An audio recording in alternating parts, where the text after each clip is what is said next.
Hi, my name is Connor Petrey. I'm with Cinefied.com.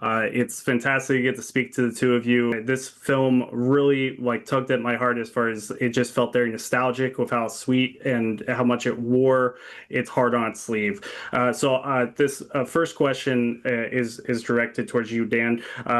What is the reason to, I guess, what brought the idea to bring back the classic just full of heart rom-com to the big screen? Yeah, I would say that was, Kevin James. That was something he wanted to do, and at the very beginning of this, he said, "I want to." He set out to make a nostalgic, rom com, something that you know, could have been made 20, 30 years ago. He wanted to make a classic. He wanted to make, we call it a comfort film. He wanted to make something that was easy to watch, fun to watch. Everyone can watch it. It has heart. Um, yeah, he wanted to make something that everyone could love.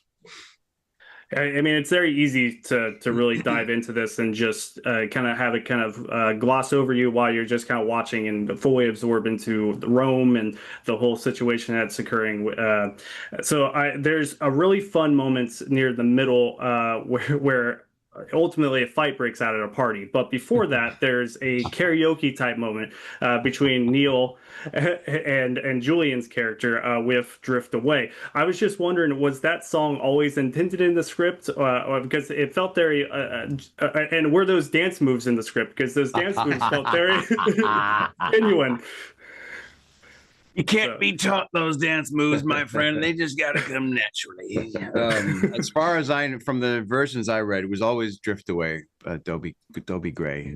Did you guys contemplate anything else? No, that was Kevin James. He wrote the film with my brothers, Pat and John, and they talk about the day that scene came about. And Kevin was like, "Oh, they should start dancing to Dobie Gray." And even Pat and John were like, "Really? Like, don't drift away? Like, that's so random." But that's what I think everyone feels that watching the movie when it comes on, and even Kevin's character says it in the movie, like, That's random. "That's random. Like, why Dobie Gray?" But it's a great song. Like, it really is. I think it's kind of slept on a little bit, to be honest. Oh yeah. no, I mean, absolutely.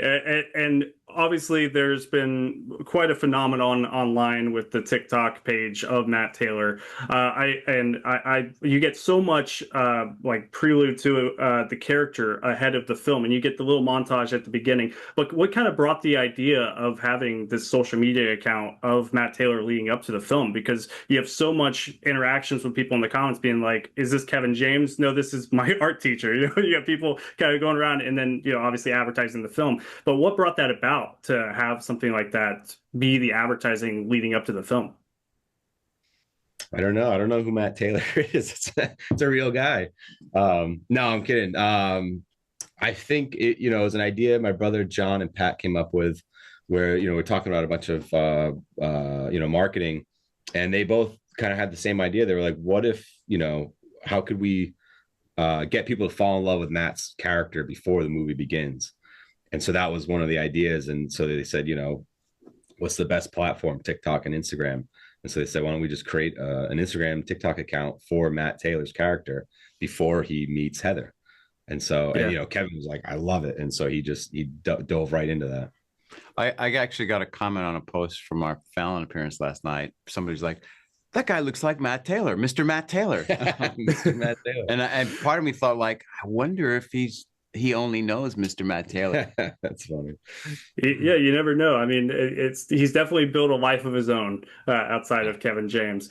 I'll leave it at, he seems like a teacher I would have loved to have in school. Yeah.